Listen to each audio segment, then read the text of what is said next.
Olá, minha joia, sou Hugo Bandeira. Ao responder jornalistas, senador Randolph Rodrigues dá uma verdadeira aula, fala sobre o futuro do Congresso e expõe a verdade por trás das narrativas da oposição. Espia.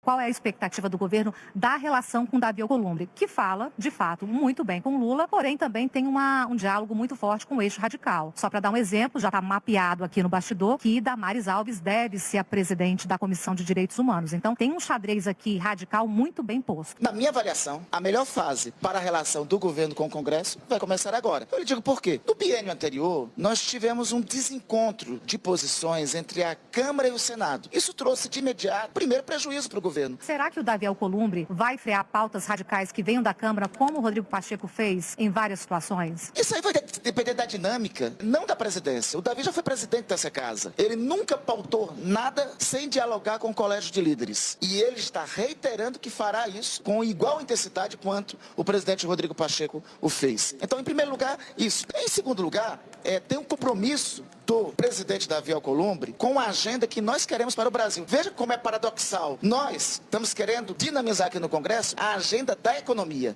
melhorar ainda mais esses dados que estão aí. Hoje o IBGE deu de novo. Mais uma vez caiu o desemprego. Estamos na menor taxa de desemprego da história. Isso se deve muito a tudo que o Congresso aprovou. A nossa agenda é para continuar melhorando a vida do povo. A agenda da oposição é a anistia de crime. Então, vejam, eu acho que isso tem muito diagnóstico dos interesses que estão sendo confrontados aqui no Congresso Nacional. E o compromisso primeiro do presidente Davi é com essa agenda econômica e política que nós temos que tratar. Já que o senhor está diminuindo aí, enfim, achando que vai estar tudo acordado, mesmo depois que eles tomarem posse, porque o acordo para a candidatura foi feito. A questão é o depois, né? Eu lhe pergunto, qual vai ser o grande desafio no Senado? Nós conduzimos a política econômica baseada em um tripé. Esse tripé é sustentado por, em primeiro lugar, responsabilidade fiscal. Em segundo lugar, melhoria do ambiente de negócios para facilitar o pequeno, o médio e o grande empreendedorismo. E o terceiro, a transição ecológica. Aliás, temos que destacar, temos que agradecer ao Congresso. Tem medidas históricas que foram aprovadas aqui. Reforma tributária, há 60 anos, é a primeira reforma tributária da história da democratização. O PROPAD, durante 35 anos, os estados mais endividados do país pediam um equacionamento das dívidas. Eu acho até um pouco uma ingratidão do governador de Minas Gerais reclamar do equacionamento da dívida deles, que o governo do presidente Lula e o Rodrigo Pacheco construíram e deram de presente para Minas Gerais. Aliás, a gente sobre o PROPAD para dizer, os 5 estados mais endividados, Valdo, são 5 estados governados pela oposição. Goiás, Minas Gerais, Rio de Janeiro, São Paulo e Rio Grande do Sul. Isso é uma prova do caráter e do compromisso republicano desse governo, que não distingue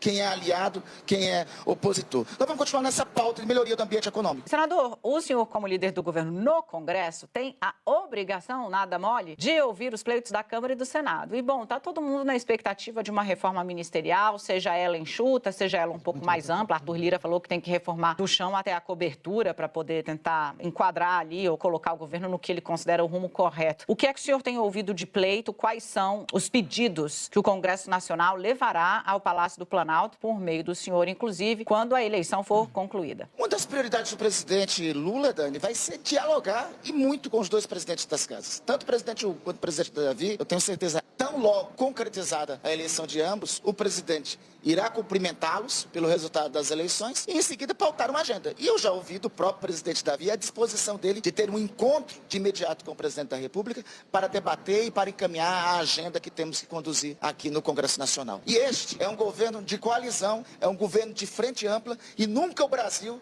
eu diria, Valdo, o mundo contemporâneo precisou aqui no Brasil de um governo de frente ampla como esse estamos constituindo. Como é um governo de frente ampla que dialoga com a política, terá espaço para dialogar com todas as lideranças políticas e, sobretudo, com os presidentes dos congressos sobre quais os melhores encaminhamentos para a continuação, para avançarmos na agenda que estamos fazendo aqui, que tem concretamente, como tem sido visto, melhorado a vida do povo brasileiro. Basta ver os dados de crescimento econômico, quase 7%. Basta ver os dados do maior crescimento de massa salarial dos últimos 10 anos. Basta ver os dados do menor desemprego da história. Então, estamos indo no bom rumo. Tem uma pressão sobre a inflação, que teve no final de dezembro, mas já está se equacionando. Quem apostava? Aqueles que apostavam que o dólar ia ficar sempre R$ 6, estão vendo a 7ª, 8ª queda consecutiva do dólar. Então, nós continuamos no rumo certo, continuamos contando, e nossa concentração é essa. É a vida dos brasileiros, é reconstruir o Brasil depois da devastação do governo passado e a vida dos brasileiros continuar melhorando.